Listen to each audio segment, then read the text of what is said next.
Okay, so everybody, welcome to Startup Grind Gaza, our last event of the year, 2021. Hopefully, everybody is having a great time and wishing all great 2022. Today's guest is going to be Hassan. I'll do a very brief intro in Arabic and then we'll continue this conversation in English. اهلا وسهلا فيكم اصدقائنا في الفعاليه الاخيره لستارت اب جرايند لهذا العام 2021. احنا ضيفنا اليوم مميز كل الطريق من كندا. حيكون معنا اليوم حسن حسن جعفري، بيشتغل ككو دايركتور او مدير مشترك مع اخرين من جامعه تورنتو في حاضنه مسرعه اعمال يوتست في كندا. وهو برضه كان مؤسس و سي او لبعض الشركات الاخرى، وكان عنده انشطه رياديه وفي الاستثمارات في قطاع رياده الاعمال على مستوى اقليمي. هو في هندسه الحاسوب من جامعه اوتاوا. حيكون اليوم معنا في رحلته الرياديه وشو نصائحه لريادي ورياديات الاعمال اللي عمال بيبدوا طريقهم واللي حاسين حالهم انه بدهم ارشاد ليوصلوا للنقطه التاليه. So once again, Hassan, thank you for joining us today and giving us the time. It's great meeting you once more, and I'll give you the freedom to just talk a little bit about yourself. Who is Hassan?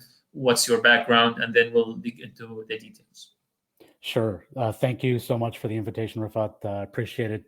It's almost amazing to be part of these different types of sessions that are inclusive of all the different groups around the world.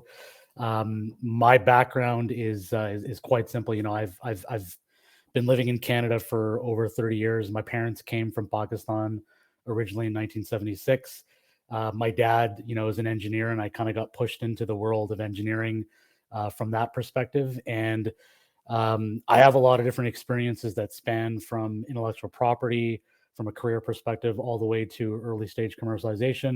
And now what I'm basically doing with one of the startup companies that I'm helping out with called Bitnobi is I'm taking all of the learnings and the education and experience that I've had over the last 15 to 16 years and putting that into action in running a startup and basically going through the journey of entrepreneurship. And what I've noticed is it's hard. It's hard. There's a lot of different challenges. I think the journey of entrepreneurship is something that everyone should partake in, regardless of your educational background or experience. And I think it's something that helps you grow as an individual. So, you know, I'm super happy to be here, happy to share any of my experiences with you, Rafat, and the team. And yeah, it's been a journey that's now starting to culminate now that I'm 40 years old. I'm starting to see all these different bits and pieces that I've collected in my experience, and I'm now starting to put them together along kind of one path, one direction for this group that I'm working with right now.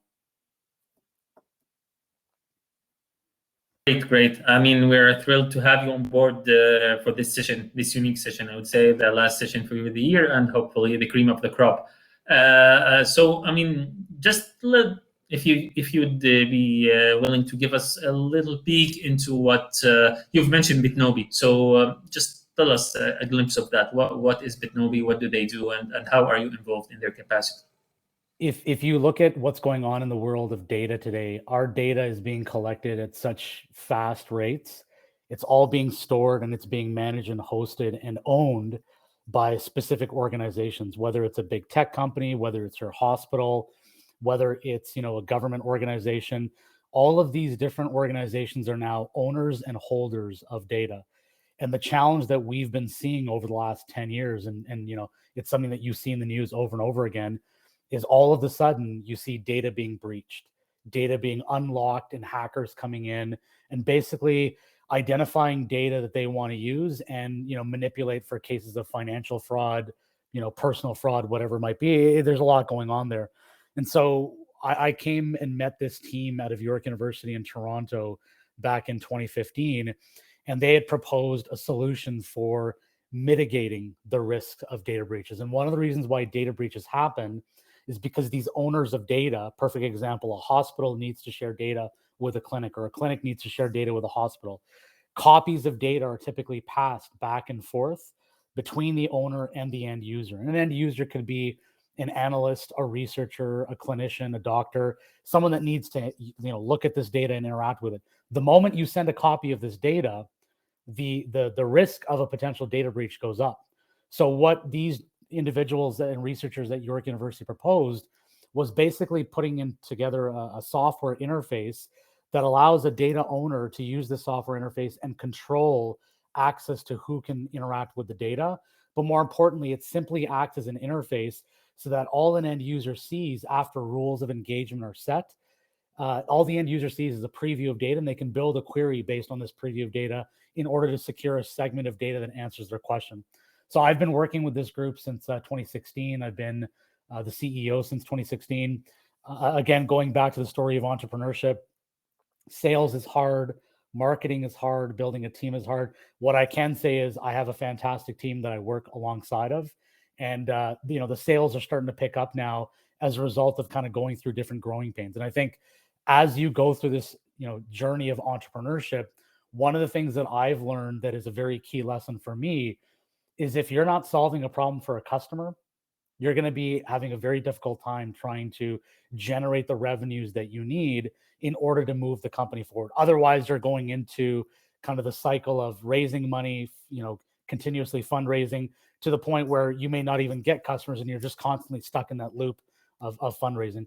So for me, Bitnobi has been a labor of love, if anything, because it's really interesting to see that with not a whole lot of money being, from a VC perspective, we've actually been able to sustain ourselves based on revenues by going to potential customers and saying, look, we know you're sharing data.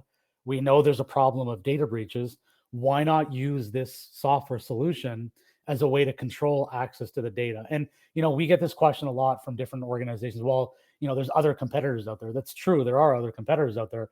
The difference between us and some of the competitors are we have a very established intellectual property portfolio, and we have a solution that's very simple and easy to use.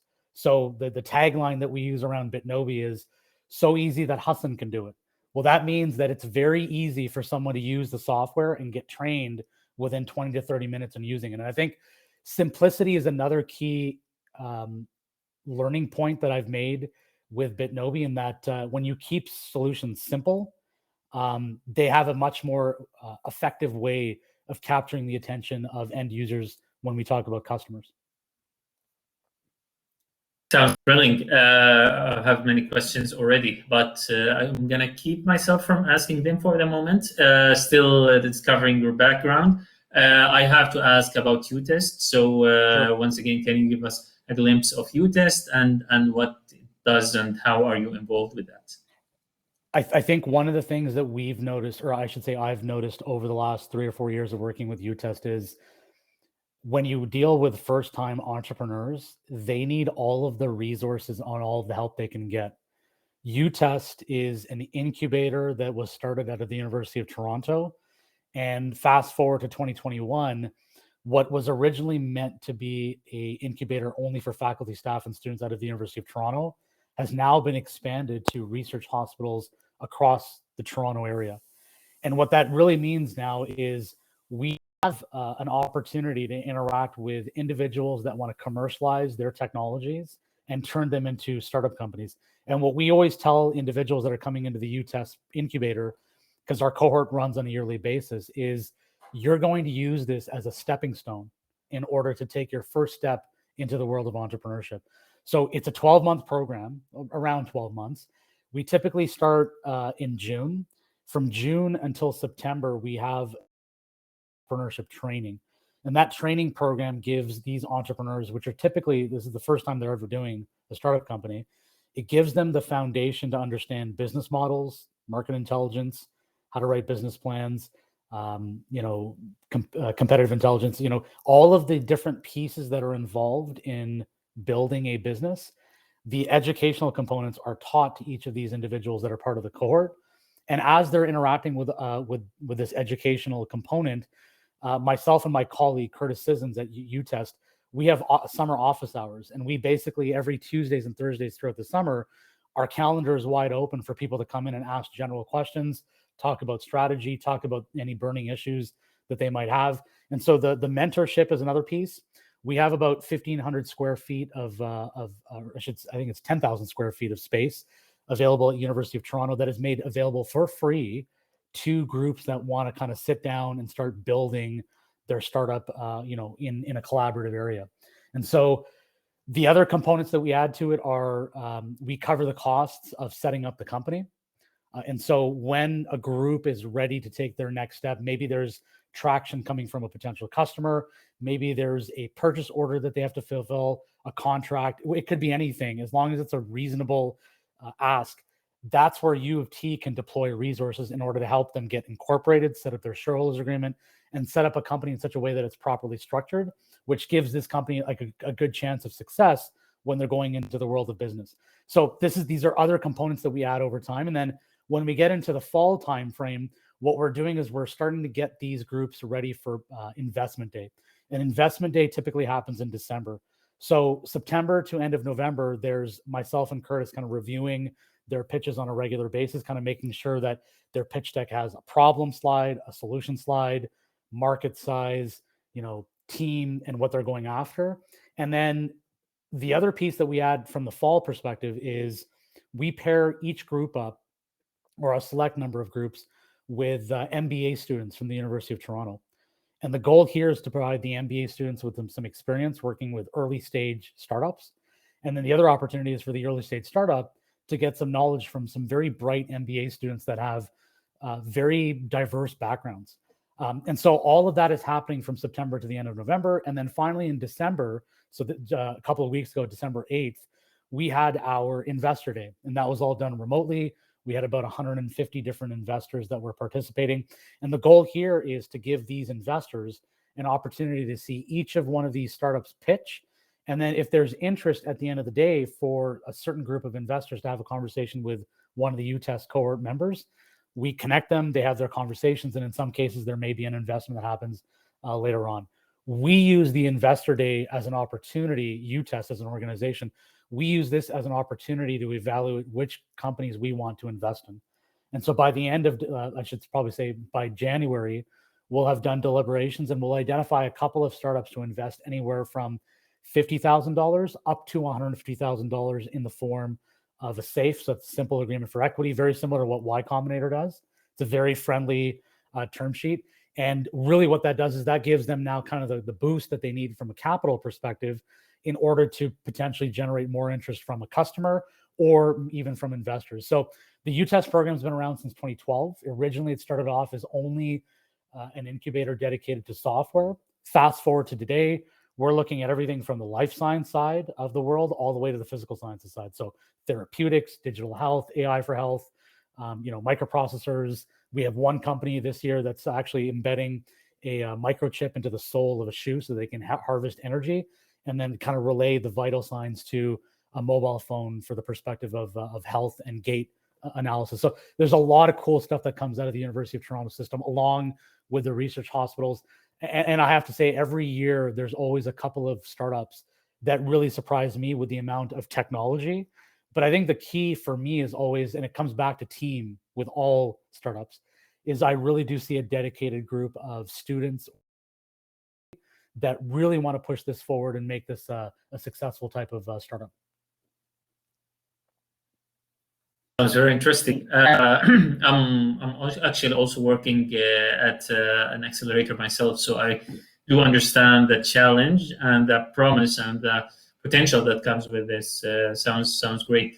I want to ask a little bit further about Utest. I mean, from my understanding, you target university students and faculty members. Like, are you open to other groups outside the university, like community groups overseas? How is your selection based? So I think right now the mandate for Utest is to support faculty, staff, and students coming out of either the University of Toronto system or the research hospitals. What I can tell you is the model that we've put together from the perspective of training, mentorship, services, and then investment. And keep in mind, this is typically such early stage technologies that when a typical customer or a VC comes comes to the table, typically the first couple of words out of their mouth after the pitch is, okay, this is nice, this is very exciting, but this is very early. And so Utest as a model, what we're trying to do is we're trying to accelerate the growth of these startup companies to the point where they can at least confidently pitch and secure interest from a customer, ideally, because that would lead to revenue generation, or at least convince a venture capitalist to say, okay, this is early, but I'm going to take a chance on it because I see a huge market opportunity and a problem that they're trying to solve. So the model that we're building has become so successful that we've had about 4 exits in the last couple of years. One of the most recent exits was A-Pulse Power, which was a company that built a power electronics chip. They got bought out by Solana Semiconductors out of Australia. And so I think what people are starting to notice about the Utest model is it's something that can be recreated and replicated. So even though as a mandate from a membership perspective, we haven't expanded beyond University of Toronto and Utest, and the hospitals, what I can tell you, Rafat, is we've already shared a lot of our best practices with groups internationally, to the point where we've actually been ranked as one of the top 10 incubators here in Canada. And we're competing against groups like, the Creative Destruction Lab, Mars Discovery District, DMZ.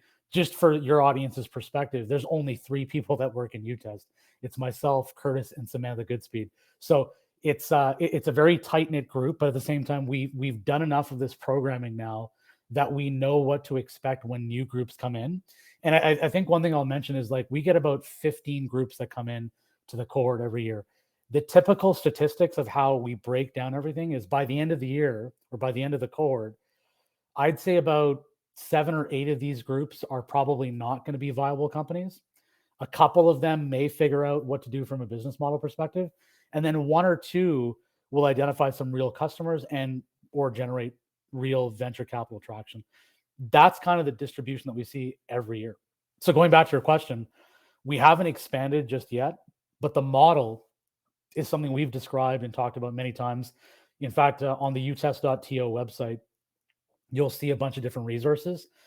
If anyone in your community or in your audience today wants to chat more about how the model actually works and how we set everything up, happy to kind of share lots of different materials on what we do. I think a main reason why this program is also successful is there is a lot of interesting, deep technology coming out of the U of T system. It is incredible what's coming out, whether it's on the life science side or the physical sciences side. And so I think from that perspective, having that deep tech to start off with as a platform really helps, because then you just need to identify the students or the faculty that become part of the team, look at, is it solving a problem? And then how does the solution get commercialized over time? And again, Utest is really the first stepping stone, because as you can imagine, in the world of entrepreneurship, there's a million other steps to take ahead of you. Definitely sounds very intriguing. So this is actually a call for action for our community to check utest.to for that resource. And if you want further details, you can directly contact them, Hassan or us, so we can Sure. connect you back with them and help you on that. One question that arises here, Hassan, is your approach or your view on the entrepreneurship community and your focus group. Like here in Palestine, it's said that like most of the incubators were like established, 9 years ago, mostly focused around university campuses, and then they attracted undergrads and fresh grads, and the whole startup ecosystem as we know it today locally have started there. So like its cornerstone was incubators working in universities.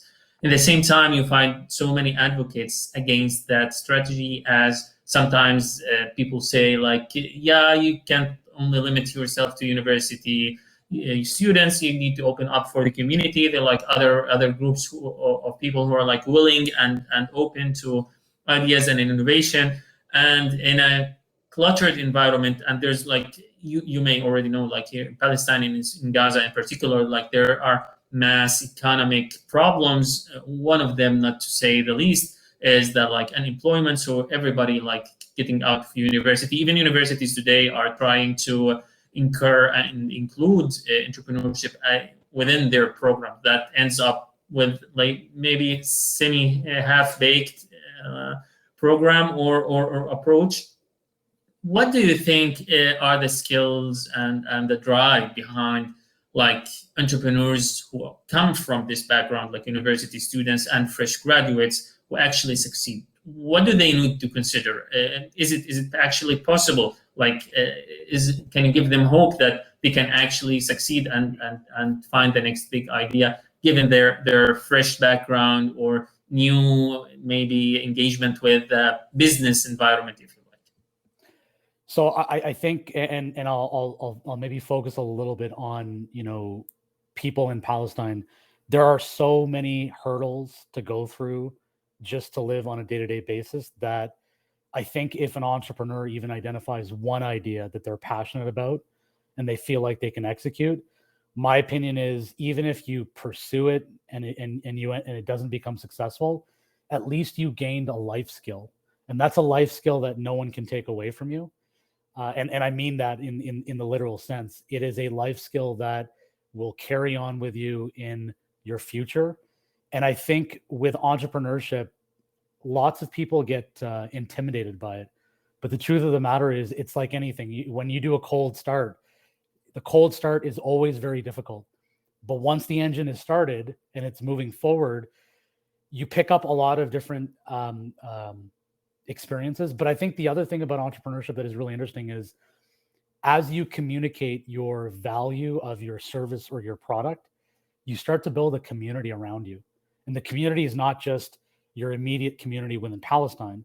Because of the internet, because of decentralization, because of the way everything is working, you now have an opportunity to reach out to other parts of the world and see, does that solution or that problem exist, and the solution that you're providing exists. So I think there's a lot to be hopeful about. And I think given the way we've been able to communicate during the pandemic with Zoom, Slack, all of these different tools, I know lots of organizations that are now 100% remote. Their workforce is distributed across the world, and the individual is literally sitting in their home in Palestine, or in somewhere in South Africa or in Siberia. And it's amazing to see how, with a proper vision, and I think the other characteristics that are extremely important in terms of becoming an entrepreneur are perseverance, determination, and patience. And the last one, I think the Palestinian people hold at the highest level, because I don't think anyone has more patience than the way the Palestinians demonstrate. So I think the concept of those three key features they really help you when you're moving forward on the journey of entrepreneurship. And I think when people talk about, oh, well, we shouldn't have curriculum inside of the universities for entrepreneurship, or we should, my thing is, the more exposure, the better. Whether you're getting the exposure in the university system through a coordinated incubator, or whether you're doing it in your garage, it makes no difference. The point is, the journey is still going to be relatively the same, because you've got to go through the same path or the same hurdles in terms of figuring out what your solution is, what your problem is. You got to build a team. You got to figure out how you're going to market this thing. But I do see a real opportunity for anyone in any part of the world now to be able to come up with a clear idea. And I think vetting the idea is important. It's not, there's hundreds of ideas. At the end of the day, it's going to come down to execution. And if there's a way for an individual to look at a potential problem and say, you know what, this is actually a problem from an objective view, and then say, here's the potential solution, that's half the battle right there. The rest is sales, marketing, developing your service or your product, and then getting it out there. And I think in terms of marketing and mass broadcasting what you have, there's plenty of solutions now online that enable you to get the word out.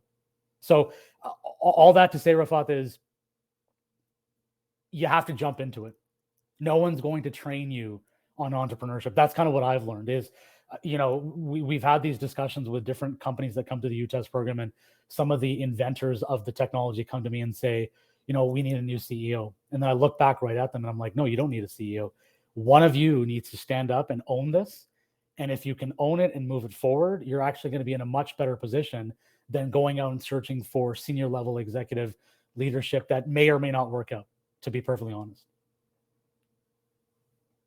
Amazing. By coincidence today, I recall an entrepreneur came to me from one of our incubated startups, and she was saying like she was having a hard time, and she was considering stopping her whole project and like, finding an alternative way. And then we gotten into a discussion about like how that would help her, and then she realized that it's not that difficult actually to achieve like a marketable product. Like she has done so much, and she's like so close that it's easier to go to the market than to revert back and say I want to close it all. So by the end of the meeting, you know what, Rafa, what's really important about that is she had an opportunity to talk to you. yeah, She had an opportunity to go to a mentor and have a discussion, because what ends up happening is, and I think you would agree with this, being the CEO or being the leader of the company is the most loneliest job in the world. You're on your own. You're on an island in the middle of an ocean, and there's a typhoon coming at you. There's a tsunami coming at you. It is the most loneliest job. I think it's really important that people have, like this individual had a conversation with you, because that exchange on its own helps the person clarify what's going on. Exactly. I mean, this is my point. At the end of the meeting, it was a fairly short meeting, maybe half an hour or so. So by the end, she said, "I might have needed that emotional support, that drive to just follow up with my idea." She didn't need any financial resources or technical help. She just needed a drive for that. So that goes back to what you were discussing about, like having people to own up to their like potential and their mistakes and their true potential in order to upcome the hurdles. What's interesting about that too is you hear this with sports analogies is the sport is 85% mental, 15% physical. I would say that applies to entrepreneurship also. It's all what's going on up here. If you can clarify the strategy, if you have like a clear line of sight, and again, perseverance, determination, and patience, these are kind of like the pillars that I believe entrepreneurs need to build over time in order to get through to their end goal. Definitely. I would love to just go back a little bit to your analogy. I love that classification you made for the applicants you have. You mentioned like you found like 7 or 8 out of 10 outside the scope of viable businesses. So we will not be discussing about those. And there's like this 1 or 2 people who managed to make it through. We also not consider those as we consider those like as efforts of love and perseverance and follow up. What happens to those in between? And I believe perhaps most of our community is in between, like in this mid-range of you have a good idea, but you need to revise your concepts. You might not have the potential or resources to cover up your fees and costs and actually start creating revenue. So what usually is the kind of advice you give for these teams? So it's interesting that you mentioned the middle of the pack, because for a while, and I think Bitnobi is still in the stage. So the reason why I say this is when you have these groups that are kind of in the middle trying to figure things out, what really ultimately that means is they need to do more customer discovery. They need to talk to way more customers. So I'll give you an example with Bitnobi. When we first started this, we had on an individual unique interaction basis at least 150 to 200 unique conversations with different types of clients and businesses in different market segments. So I think the one thing that benefits from is that it is a platform technology, whether it's healthcare, government, retail, telecommunications. There's a way to have conversations with these different groups. After these 200 conversations, what I can tell you, and we were in that middle period at that time, and we're starting to get out of it now with some key groups. But I think that's what I learned is with a lot of these groups that I talk to out of Utest, when they're kind of in the middle, my comment to them is you need to have way more conversations with your potential buyer. And if all of those answers or all of those conversations are coming out negative, then you need to change, you need to adjust the user persona that you're selling to, because that's not the right user persona. It may be you're selling to a senior level executive for your solution or service, when really you need to be selling to the analyst or the retailer. And I think that is one of the comments that I provide at all times is when you feel like you're kind of on like shifting ground, have more conversations with potential customers and really hone in. And this goes back to the problem statement. What is the problem that you're trying to solve? And that's the other piece of it where we notice with different groups that are in between is that they still haven't really figured out what that key problem statement is. And it takes time. In some cases, I've seen startups, get, 5 years into it and like, we know what the problem statement is. We know what the solution is.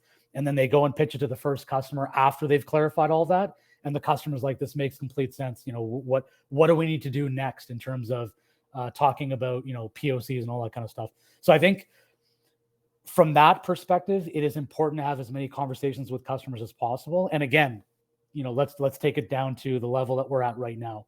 We're still in a pandemic globally.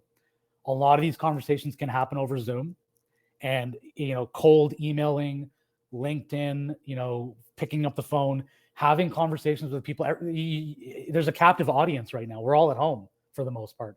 And so there's not a whole lot of places to go. And so what you see is a lot of people that are decision makers when it comes to purchasing services or products.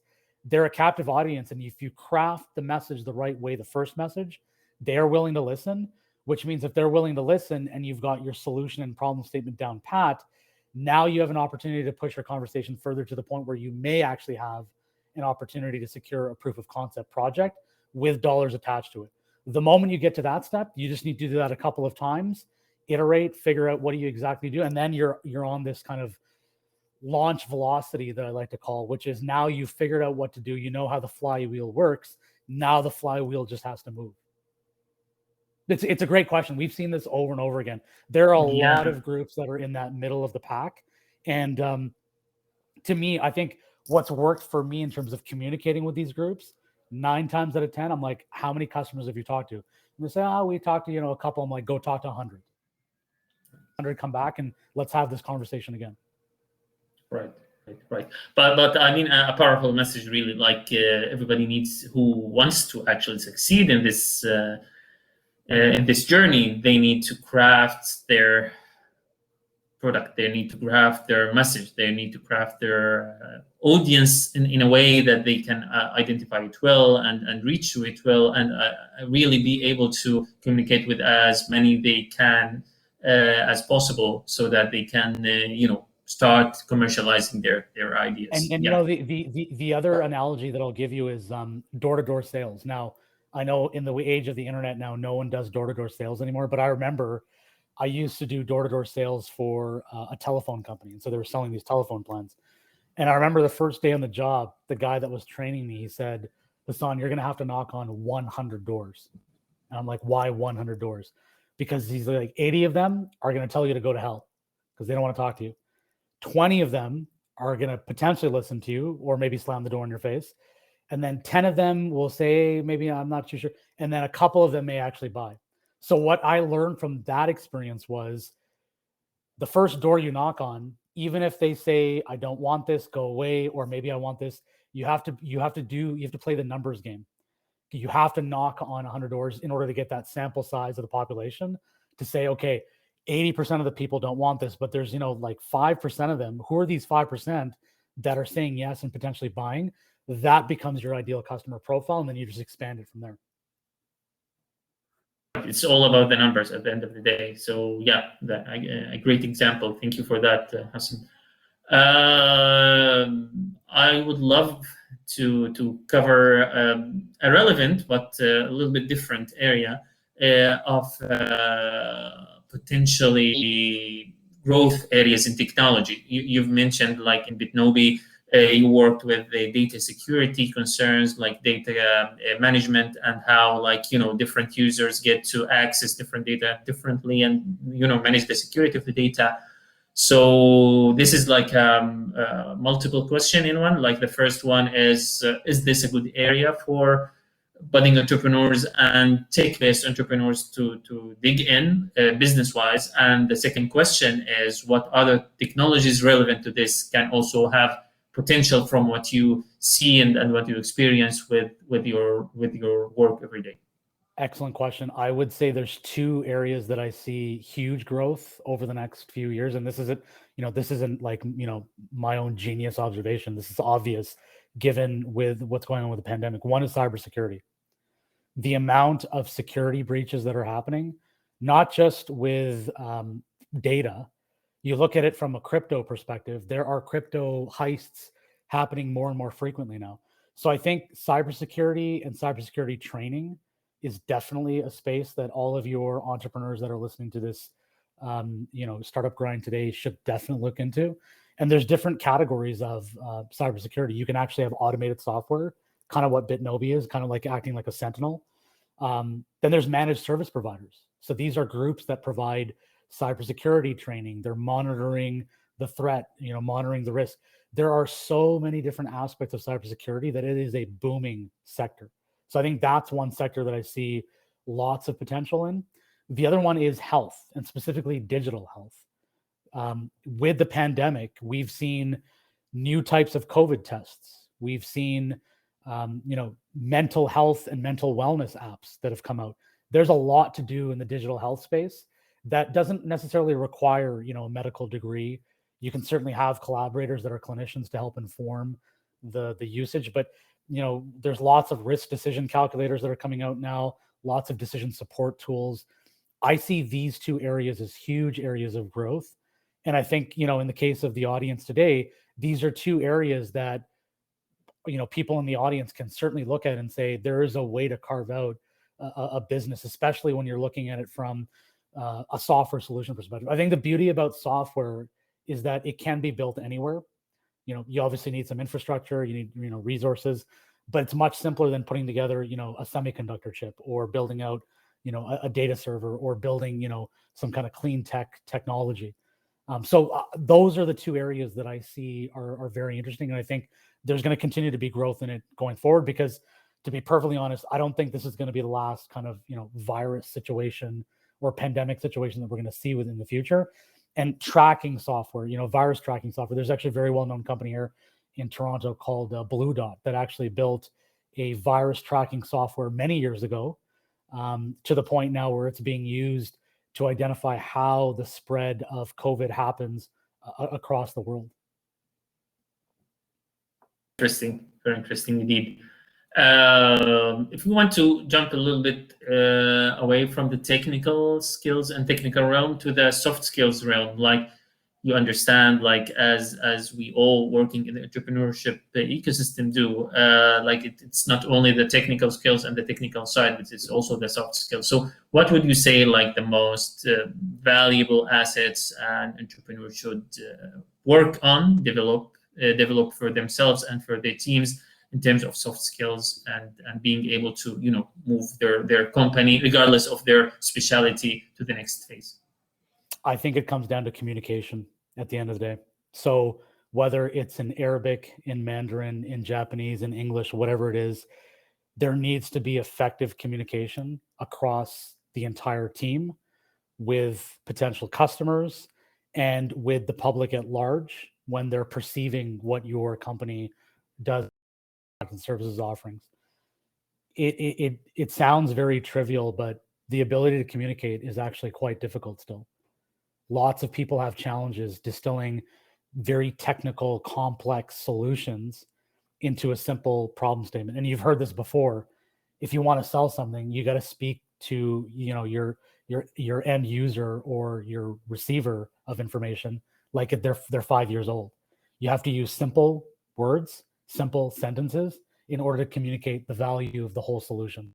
And I think communication for me is the foundation of any entrepreneur. If you're unable to communicate, just think about it this way. If you're unable to communicate effectively, how are you going to go about selling your product and service to a client that has already been bombarded with multiple offers on a daily basis? I'll give you a perfect example. A chief information officer of a large enterprise organization on a daily basis, they get bombarded by like 5 or 6 startup companies a day trying to sell them different pieces of the puzzle, right? The puzzle that the CIO has to look at is a huge picture, and all these startups are coming in. And the moment a startup does not communicate effectively what they have, it's very easy for that individual, because they're making a purchase decision, to say, I don't have time for this. And that's literally that's the amount of time that you have. Is you have 30 to 40 seconds to capture someone's interest, whether it's a cold email, a direct message, a phone call. If you can't capture their interest in 30 to 40 seconds in that first preamble, you've lost them, and now you got to move on to somebody else. So to me, communication is that first most important foundation. I think the other pieces I mentioned before, which are perseverance, patience, and determination. And I think these I kind of look at all as one core tenet or one core pillar, even though they're separate characteristics. Because to me, the hardest part of running a startup company is there's a lot of bad days. How are you going to get through the bad days? And how are you going to continue moving forward with your objective, with your strategy, knowing that maybe you don't have enough money to pay your employees next month? Maybe you're not making enough in terms of the sales, or you're not hitting certain projections. It's perseverance, determination, and patience. And I think the other thing that's interesting about these three items is if you stay long enough and you survive long enough, there is an inflection point where it's like compounding interest that compounds over time. As you stay longer and longer and you continue to communicate more and more with your existing clients and new clients, that starts to snowball into additional referrals, publicity. People start talking about saying, hey, Rafat's got this company, we just did business with him, you should check him out. That takes time to develop. That word of mouth, when it starts to happen, that's when the snowball effect happens. And I think it happens only when you persevere, you have determination, and you've got the patience to see it through the course, because it's very easy to quit. I've thought about Bitnobi many times, and over the last couple of years, there were times like, what, I can't do this anymore. It's too much. I'm getting so much gray hair that I want to be able to at least enjoy life. But then there are peaks and valleys, and I think the other thing that's important from the peaks and valley perspective is you need to take the average.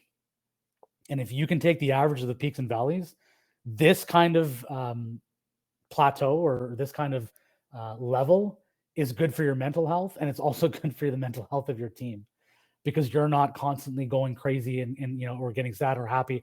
It's kind of keeping it even keeled. And I think the even keel approach is very important from an entrepreneur's perspective, because the peaks and valleys expect them. Change is the constant in the world of entrepreneurship. Things are going to be thrown at you left, right, and center. You have to be able to deal with it. And again, I'm going to point at the current audience that is listening to this. There are, no set of people in this world that have better patience, determinations, and perseverance than the audience today. And I think that's an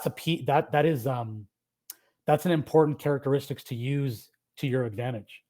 I can't say that because I've never been in that situation, but I can tell you that going through those struggles is actually preparing you for entrepreneurship. So in some ways, the audience is probably the best group of people that should be in entrepreneurship. Definitely, lots of value for and food for thought for our community. And I agree with you that our community do have like perseverance and this spirit of being able to withstand enormous pressure. But on the other end, maybe some of the other skills that we often see missing regarding communication, regarding like some sort of kinds of the business skills that are needed. Perhaps for the lack of exchange and face-to-face exchange, because of the nature of the closure that we all live in. It's like the difficulty in movement. Like we find a very minority of youth nowadays being able to leave and leave the country and be able to expose themselves to the outside world and the outside businesses and build up their character this way.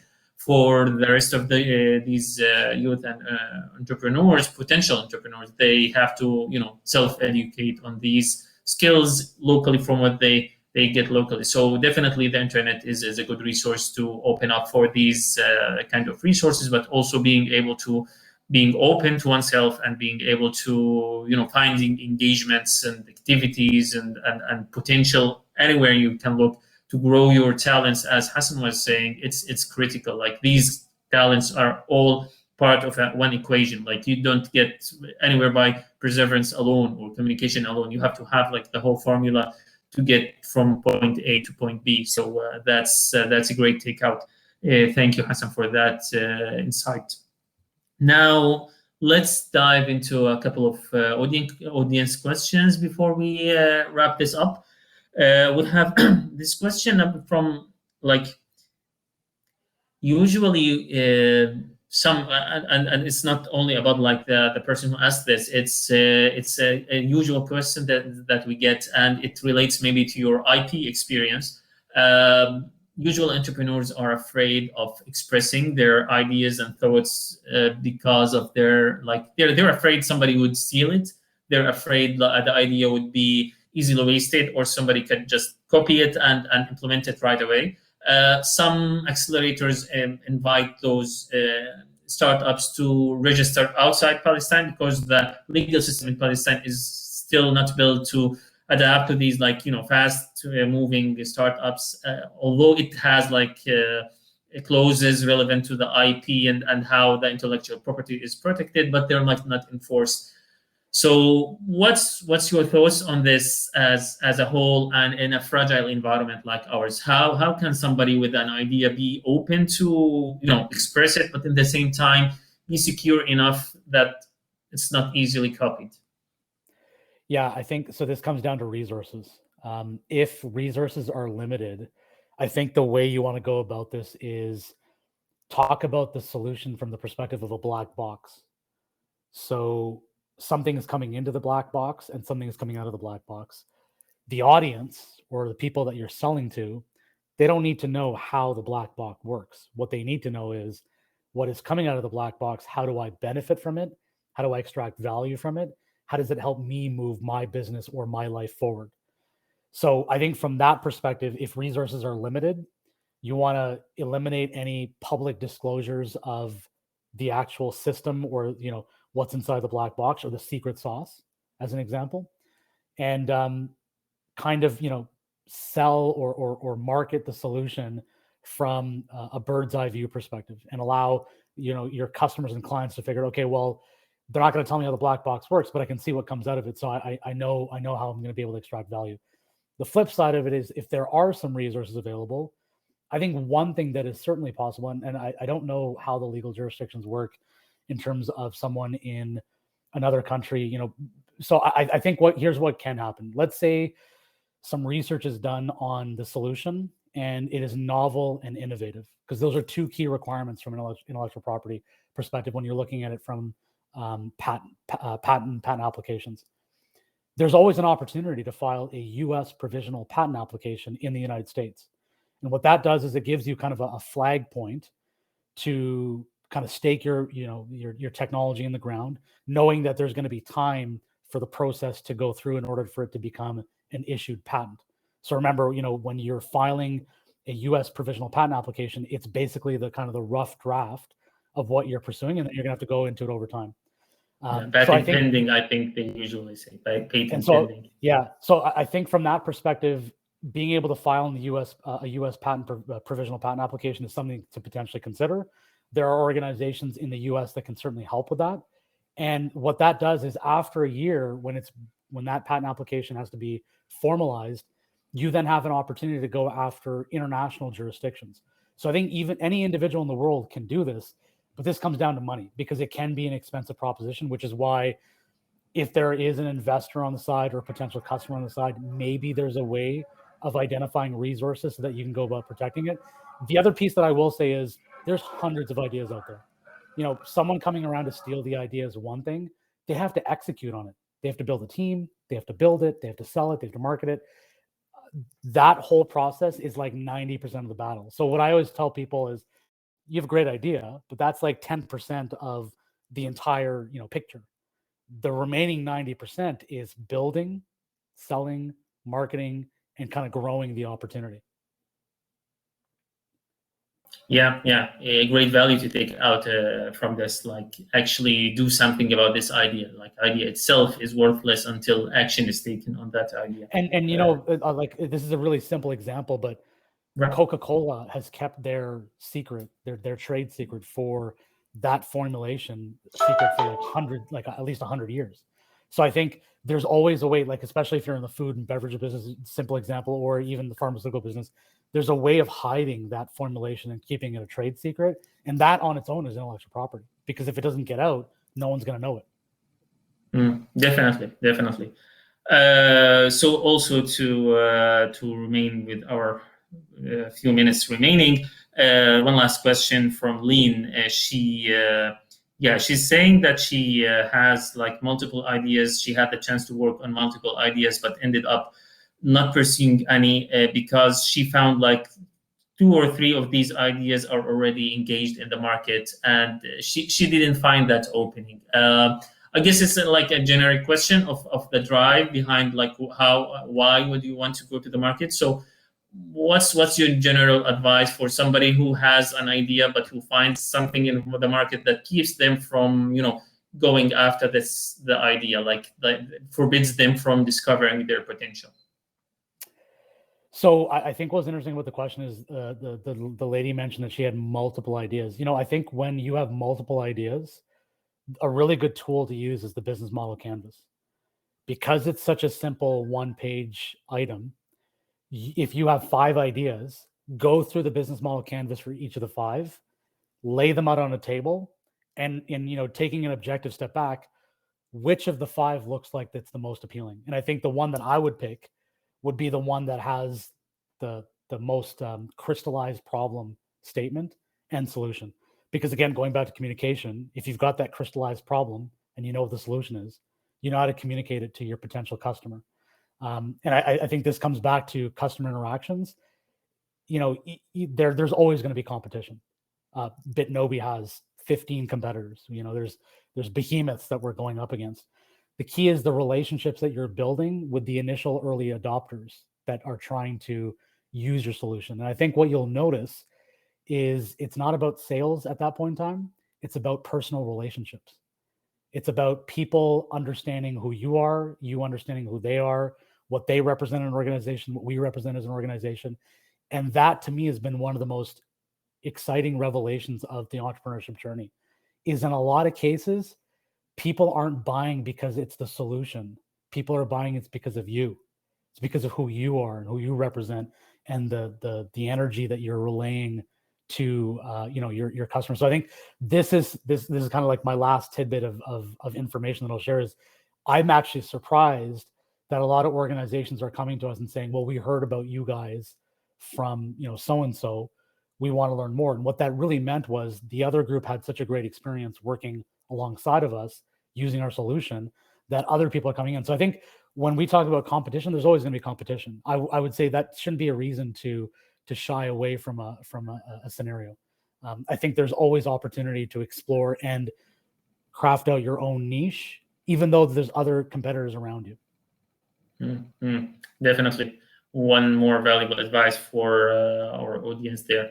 So Hassan, it has been great. Actually, time has flown, and we're nearing the closure of our wrap up of our session. So any parting advice you want to leave our audience with? Anything that you think they should consider for the upcoming new year? And then we'll say goodbye. I just want to say thank you very much, Rafat, for inviting me here. I think the final parting word that I'll provide is entrepreneurship is a journey, and you have to jump into it. It's like learning how to swim. You just got to get into the water and start, treading water first, and then you start, doing front strokes, back strokes. It's a journey. Enjoy it. There's a lot to learn, and there are life skills that stay with you at all times. Thank you for the advice, and thank you, Hassan, for your time. It has been great meeting you, and hopefully we'll be engaged more in future events and future activities, hopefully to benefit from your expertise furthermore. Hopefully your message to the community, to our startup grind community, will also be heard loud and clear, and action can be taken, Hassan has mentioned. Please, if you would like to reach out with your questions, suggestions, or just to say hi, just drop us an email or reach to us via our social media, and we'll directly link you with Hassan and his team so that you can learn more if you need to understand more of what they have going on. Hassan, my friend, thank you once more for your time with us today, and hopefully we'll meet again soon. Perfect. Thank you for your time. Thank you. Take care. Take care.